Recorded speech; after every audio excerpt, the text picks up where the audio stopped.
여러분 안녕하십니까? 사이언스 투데이입니다. 정부가 결국 중국 생성형 인공지능 딥시크의 국내 서비스를 중단하겠다고 결정했습니다. 키보드 입력 패턴 등 과도하게 개인정보를 수집한다는 우려가 커지자 정부가 국내 앱스토어 다운로드를 제한하겠다고 결정한 건데요.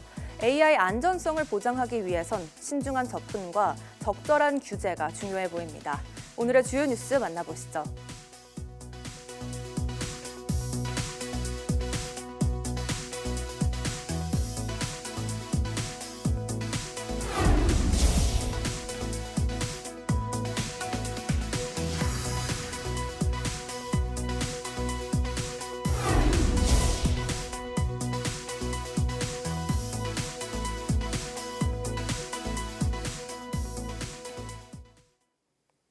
다시 한파가 기승인 가운데 절기 우수인 오늘은 어제보다 더 추위가 강해질 것으로 보입니다.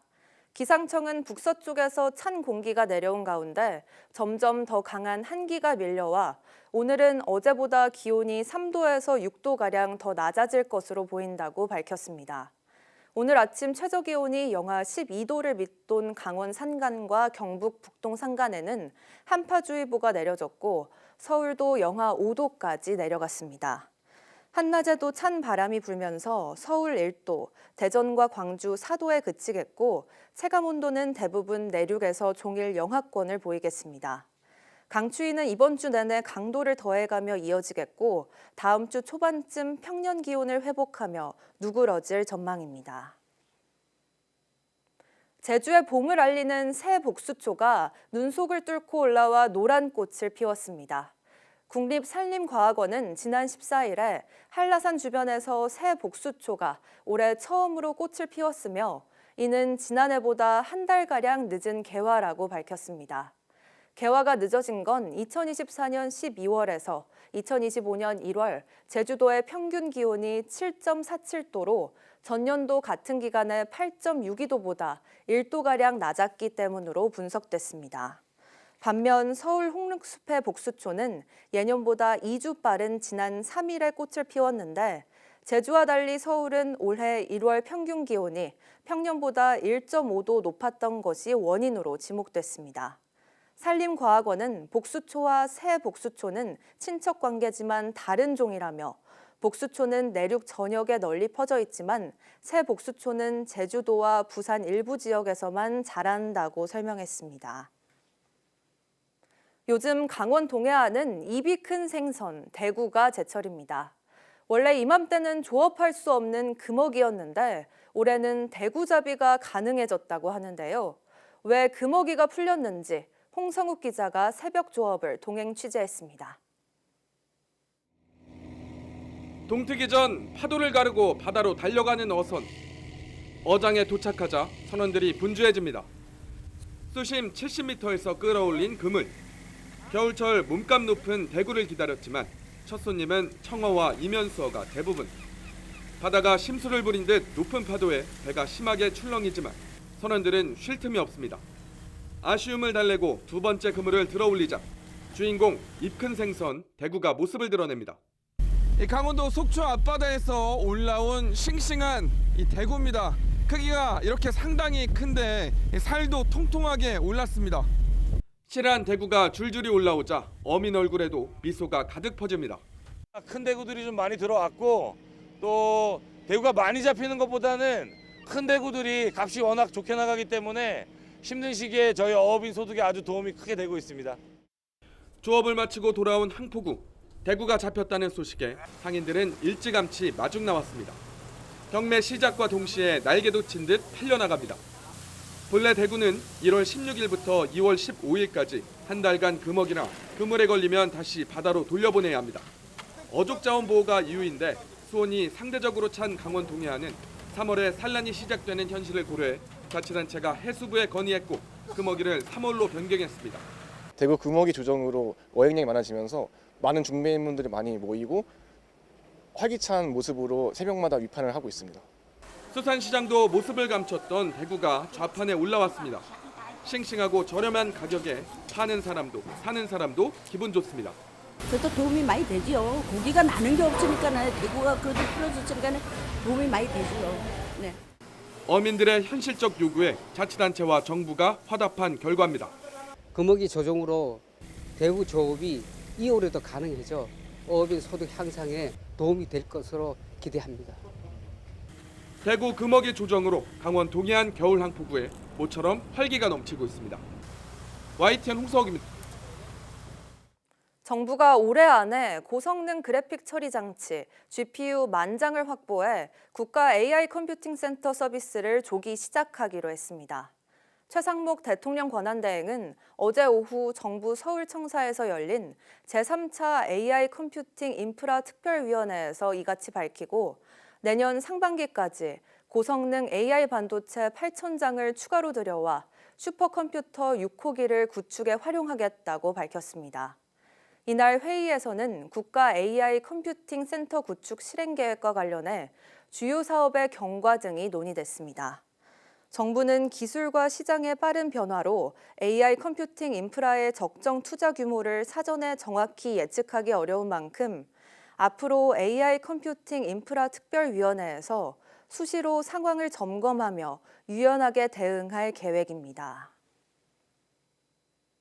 국내 연구진이 나무 폐기물로 차세대 에너지 저장 장치인 해수전지의 성능을 높일 수 있는 촉매를 개발했습니다. 유니스트 이동욱 교수팀은 목재 부산물인 리그닌을 800도에서 태운 뒤 요소와 반응시키는 방식으로 방전에 필요한 에너지를 크게 낮추는 고성능 촉매를 개발했다고 밝혔습니다. 개발한 촉매를 해수전지 전극에 입혀 성능을 실험한 결과 기존의 값비싼 백금 촉매와 비등한 성능을 나타낸 것으로 나타났습니다. 해수전지는 바닷물로 전기를 저장하고 꺼낼 수 있는 에너지 저장 장치로 기존에는 백금과 같은 고가의 물질을 촉매로 썼습니다. 과도한 개인정보 수집 등으로 논란을 빚던 중국 생성형 인공지능 딥시크가 국내 서비스를 잠정 중단했습니다. 개인정보보호위원회는 개인정보 처리 등에서 미흡한 부분을 일부 확인했다고 밝혔습니다. 최기성 기자입니다. 지난 15일 오후 6시부터 중국 AI 서비스 딥시크의 국내 서비스가 제한됐습니다.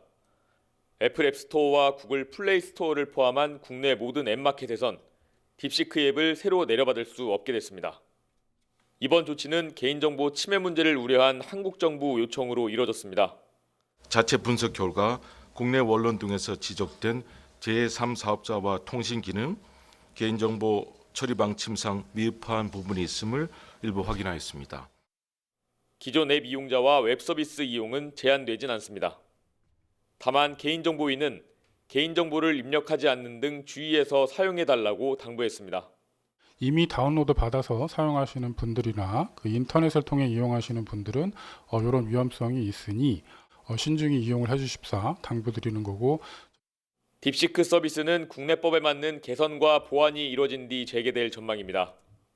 개인정보위가 지난달 말 딥시크 본사에 개인정보 수집 처리 방식에 관한 공식 질의서를 보내자 딥시크 측은 지난 10일 국내 대리인을 지정했습니다. 이어 출시 과정에서 국내 보호법에 대한 고려가 일부 소홀했다며 적극 협력하겠다는 입장을 밝혔습니다. 개인정보위는 만약 기술 분석 결과에서 위법성이 발견되면 개인정보보호법에 따른 조처를 할 계획이라고 전했습니다. YTN 최기성입니다. 중국 생성형 인공지능 AI 딥시크의 국내 서비스가 잠정 중단된 것과 관련해 중국 정부가 한국을 향해 경제 기술 문제를 안보화 정치화하지 말라는 입장을 내놨습니다. 거자쿤 중국 외교부 대변인은 17일 정례 브리핑에서 중국 기업은 현지 법규를 준수해야 한다면서도 관련 국가가 경제, 무역, 기술 문제를 안보화 정치화하지 않기를 희망한다고 밝혔습니다. 앞서 한국개인정보보호위원회는 딥시크 앱의 국내 서비스가 중단됐고 국내 개인정보보호법에 따른 개선 보완이 이뤄진 뒤 재개될 예정이라고 밝혔습니다. 이에 따라 애플 앱스토어와 구글 플레이스토어를 비롯한 국내에서 서비스되는 모든 앱 마켓에서는 딥시크 앱의 신규 다운로드가 제한됩니다.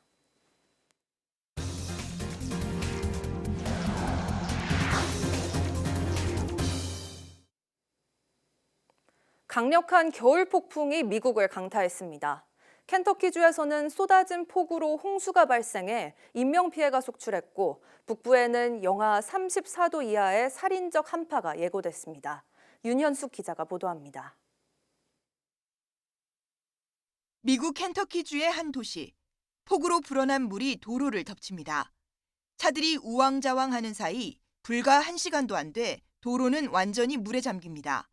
주말 사이 켄터키주에 최대 150mm의 폭우를 동반한 강력한 겨울 폭풍이 몰아닥쳤습니다.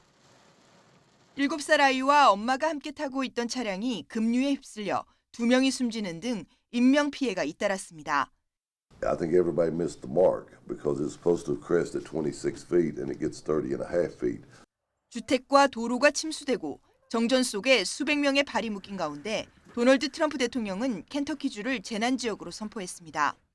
Even with the incredible response that we've seen, we can confirm that we've lost at least 8 Kentuckians due to this weather event. 조지아주 애틀란타에서도 폭풍에 쓰러진 나무가 집을 덮치면서 남성 1명이 숨졌습니다. 이런 가운데 미국 북부 지역에는 살인적 한파가 예고됐습니다. 미국 기상청은 화요일까지 북부 평원 지역에 수온주가 영하 34도 이하로 떨어져 생명을 위협할 가능성이 있다고 밝혔습니다. YTN 윤현숙입니다. 캐나다 토론토 피어슨 국제공항에서 델타 항공 여객기가 전복돼 어린이를 포함해 18명이 다쳤다고 AP통신과 CNN 등이 보도했습니다. 외신들은 미국 미니애폴리스에서 출발한 델타 항공 여객기가 현지 시간 17일 오후 3시 30분쯤 토론토 피어슨 공항에 착륙하다 뒤집히는 사고가 났다고 전했습니다. 여객기에는 승객 76명과 승무원 4명이 타고 있었고 부상자 18명 가운데 어린이 1명과 성인 2명 등 3명은 중상을 입었습니다. 공항 당국은 지난 주말 토론토에는 강풍과 함께 많은 눈이 내렸고 사고 당시에도 공항에 강풍이 불었다고 설명했습니다. 또 매우 이례적인 사고라면서 사고 원인에 대해 설명하기엔 아직 이르다고 덧붙였습니다. 토론토 공항 측은 최대 22cm의 적설량이 기록돼 밤새 제설 작업을 진행했다고 밝혔습니다. 도널드 트럼프 미국 대통령의 관세 폭탄이 현실화하는 가운데 우리 정부의 통상 당국자가 처음으로 미국을 방문해 공식 협의에 나섰습니다. 여기에 경제단체들도 잇따라 사절단을 꾸리고 민간 통상 외교에 시동을 걸었습니다. 최하영 기자가 보도합니다. So essentially we're putting on a 25% tariff without exception on all aluminum and all steel. 다음 달 12일부터 미국으로 수출하는 철강에 관세가 매겨지는 데 이어 4월부터는 상호 관세와 자동차 관세가 예고돼 있습니다. 여기에 언제 터질지 모르는 반도체 관세까지 시시각각 현실화하는 미국 관세 폭탄에 정부와 경제계는 발등에 불이 떨어졌습니다. 탄핵 정국으로 정상 외교가 공백인 가운데 트럼프 대통령 취임 뒤 처음으로 통상 당국자가 미국과 공식 협의에 나섰습니다. 미국 워싱턴 DC로 향한 박종원 산업부 통상차관보는 미국 행정부와 의회 주요 인사, 이해 관계자 등과 두루 접촉할 예정입니다. 상호관세 부과와 관련한 미국 측의 주된 관심 사항을 파악하고 철강 관세 조치에 대해선 우리 입장을 적극적으로 전달할 방침입니다. 뒤이어 경제사절단을 이끄는 최태원 대한상의 회장도 미국행 비행기에 오릅니다. 미국 통인 성김 현대차 사장을 포함해 자동차와 반도체, 철강, 에너지 등 핵심 산업 대표들이 대거 동행해 백악관 고위 당국자와 의회 주요 의원들을 만날 예정입니다. 우리 얘기도 좀 하고 또 미국에서 얘기하는 것도 좀 듣고 또 앞으로 정부 간의 협상이 이루어질 건데 우리 측 정부에도 미국의 뜻을 좀 전하기도 하고. 한국무역협회도 다음 달 한국 기업의 투자가 활발한 미국 남부 지역을 방문해 주요 인사들에게 한국 기업의 현지 기여를 적극적으로 알릴 계획입니다. 여기에 미국 통인 류진 풍산그룹 회장이 수장으로 있는 한국경제인협회도 사절단 파견을 살피고 있습니다. YTN 최아영입니다. 트럼프 미국 대통령이 예고한 상호 관세가 자의적 성격 때문에 한국 등 아시아 국가 대다수가 위험한 상황에 놓였다는 분석이 나왔다고 블룸버그 통신이 보도했습니다. 블룸버그는 투자은행 노무라의 보고서를 인용해 상호 관세 부과 기준이 넓어져 절차가 더 복잡하고 불투명해졌으며 신흥국부터 선진국까지 더 넓은 범위에 걸쳐 부과 가능성이 커졌다고 전했습니다. 트럼프는 오는 4월부터 국가별로 상호 관세를 부과하겠다며 미국에 부과해온 기존 관세뿐만 아니라 부가가치세, 규제, 환율 정책 등 다양한 비관세 장벽까지 고려하겠다고 공언했습니다. 이에 따라 미국과 자유무역협정을 체결한 한국과 일본이 규제나 시험 표준 등에 관한 장벽이 존재한다는 점에서 상호 관세가 부과될 위험이 있다고 보도했습니다.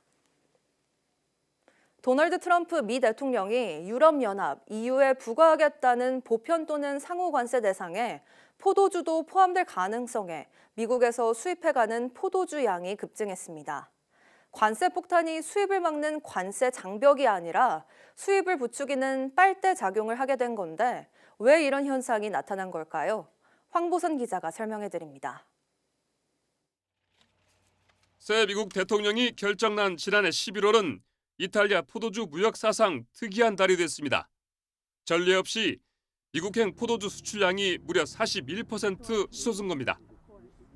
이탈리아 업계 입장에서는 관세 장벽이 높아지기 전에 대량으로 포도주를 팔아칠 수 있어서 좋았습니다. We do not know what percentage he is thinking about taxing our products. So it was quite natural for at the end of the year to do extra shipments. 그런데 사가는 쪽에서 더 간절했습니다. 미국 화주 또는 수입자가 내는 관세액이 커지기 전에 양껏 물량을 확보해 쌓아두고자 한 것입니다. 특히 미국인들에게 인기가 높은 이탈리아 프로세코 스파클링 와인의 지난해 1월부터 10월까지 미국행 선정량이 전년 같은 기간보다 17% 늘어났을 정도로 일찌감치 선춤의 조짐이 나타났습니다. So importers are front-loading their orders in order to bypass the threat of additional duty rates on imports. 스페인 포도주의 대미 수출량도 지난해 12월 전년 같은 달에 비해서 20%가 늘었는데 역시 주로 미국 업계 쪽 요구에 따른 것입니다. 포도주뿐 아니라 치즈와 양주 등 유럽이 자랑하는 주요 먹거리가 집권 2기 트럼프 정부의 등장과 함께 대미 수출량 급등 현상을 보이고 있습니다. YTN 황보선입니다. 20대 이전에 담배를 시작하면 염증성 장질환의 일종인 궤양성 대장염에 걸릴 위험이 2배 높아진다는 연구 결과가 나왔습니다. 분당 서울대병원 소화기내과 윤혁 전유경 교수팀은 2009년부터 2012년 사이 국가건강검진 수검자 650만 명의 자료를 토대로 궤양성 대장염과 과거 흡연 시작 시기의 상관성을 분석했습니다. 그 결과 20세 이전 청소년기에 흡연을 시작한 사람들은 비흡연자보다 궤양성 대장염 발병률이 약 2배 높은 것으로 나타났습니다. 연구진은 흡연 시작 나이가 낮을수록 궤양성 대장염 발병 위험이 크다는 점이 밝혀진 만큼 청소년기 금연을 강화하는 정책이 필요하다고 말했습니다. 질병휴직을 사용하는 교사가 한 해에 2,000명에 달하는 것으로 집계됐습니다. 교육부가 국회 교육위원회에 제출한 초중등 교원 질병휴직 현황을 보면 지난 2023년 4월 2일부터 1년 동안 휴직 상태였던 전국 초중고 정규교사는 모두 1,973명으로 나타났습니다. 초등교사가 1,272명으로 가장 많았고 중학교 교사 412명, 고교 교사는 289명으로 최근 4년 동안 꾸준히 증가했습니다. 교육당국은 정신질환 등은 민감한 개인정보인 만큼 정신, 육체질환 휴직자를 따로 분리해 관리하지는 않은 것으로 전해졌습니다. 교육활동보호센터의 상담과 심리치료를 이용한 교수들도 크게 증가한 것으로 확인됐습니다. 상담 건수는 지난 2022년 7,900여 건에서 2023년 3만 4천여 건으로 급증했고 심리치료 건수도 같은 기간 1,490여 건에서 7,500여 건으로 5배 증가했습니다. 40대 교사에게 살해당한 김하늘 양 사건 이후 해당 학교에선 일주일 만에 학생들이 다시 등교했습니다. 경찰관이 배치되고 학생들을 위한 트라우마 심리 지원까지 나섰지만 학부모들은 여전히 불안감을 감추지 못했습니다. 김기수 기자입니다. 학생들이 부모님의 손을 잡고 학교로 들어갑니다. 김하늘 양 사망 사건으로 휴교 조치가 내려진 이후 일주일 만에 등교가 이뤄졌습니다. 학교 주변에는 기동 순찰대 등 경찰이 배치됐지만 학부모들은 여전히 불안한 마음을 감추지 못합니다. 모르는 선생님한테는 가지 말고 바로 교실이랑 돌봄 교실에만 있고 바로 나와라 이렇게 얘기해줬거든요. 아이들 혼자 다니지 않도록 좀 신경 써주셨으면 좋겠고. 등교한 학생들은 1시간가량 애도 교육을 받았고 희망자에 한해 심리 상담이 이뤄졌습니다. 또 하늘양 사건으로 트라우마를 겪을 수 있는 1, 2학년 학생 학부모를 대상으로 한 마음건강 회복 교육도 진행됐습니다. 충격보다는 조금 무서워하긴 하더라고요. 아이 한번 상담 한번 받고 교육 한번 받고 하는 게 낫지 않을까 싶어서 그래서 등교시켰어요. 충청권 트라우마 센터에서도 이동식 버스 상담실을 운영하고 지역 주민을 위한 심리 지원에 나섰습니다. 이제 굉장히 놀라고 하는 상황이 생기면 이제 신체의 긴장 반응이라던가 이제 뇌에서 이제 놀라는 그런 부분이 있기 때문에 오셔서 이제 측정을 하시고 그 데이터에 기반해서 이제 상담하고. 하늘양 사건을 수사 중인 경찰은 피의자인 여교사 A씨에 대한 조사엔 어려움을 겪고 있습니다. 경찰은 A씨가 의식이 있긴 하지만 경찰 조사를 받을 수 있을 정도의 건강 상태는 아니라고 설명했습니다. 다만 피의자의 휴대전화와 주거지 등에 대한 압수수색 자료를 바탕으로 범행 동기 등을 수사하고 있다고 밝혔습니다. 또 A씨의 범행 동기 여부 파악을 위해 학교에 대한 조사를 벌이는가 하면 A씨에 대한 신상 공개 여부도 검토하고 있습니다. YTN 김기수입니다. 감염병 확산 등으로 갈수록 늘고 있는 의료 폐기물을 현장에서 바로 처리할 수 있는 길이 열립니다. 화학적으로 멸균 분쇄하는 이동식 소형 장비 덕분인데요. 미국 나스닥에 상장한 외국 업체가 관련 장비 사업에 $1,000만 투자하기로 했습니다. 김범환 기자가 보도합니다. 광주과학기술원과 민간 기업의 특허를 기반으로 2개의 체인버에서 자동으로 의료 폐기물을 멸균해 분쇄하는 장비 생산을 코앞에 두고 있습니다. 위더슬랩의 기술적인 부분들에서 특히 기계적으로 제어나 인공지능이 도입될 수 있는 부분들을 학교 차원에서 열심히 지원하고 있습니다. 세탁기 크기의 장비는 광촉매 멸균 방식으로 의료 폐기물을 처리합니다. 이 과정에서 에어로졸 감염을 막고 완벽한 멸균을 위해 인공지능 기반의 음압 시스템과 저온 플라즈마 살균 기술이 적용됩니다. 보관을 하면서 이 2차 감염의 우려가 좀 발생하기 때문에 현장에서 생성된 이 감염성 의료 폐기물은 현장에서 완전 멸균 후 이동 처리한다는 게 이게 원래 맞는 거거든요. 미국 나스닥 상장사는 이동식 의료 폐기물 장비 사업에 $1,000만 투자하기로 했습니다. 我们这家上市公司，美国上市公司，主要聚焦于科技、投资，这些领域。那对于现在医疗设备或者医疗器械这块，我们是加大了一些关注跟投资。 우리나라에서 한 해 나오는 의료 폐기물은 수십만 톤. 의료 폐기물 이동식 처리 장비의 본격적인 보급은 의료 종사자 보호와 국민 건강 증진에 큰 도움이 될 것으로 기대됩니다. YTN 김범환입니다.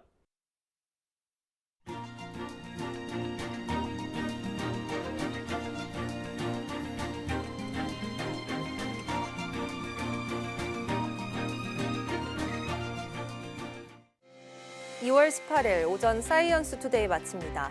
오후 뉴스도 많은 시청 바랍니다. 시청해주신 여러분 고맙습니다.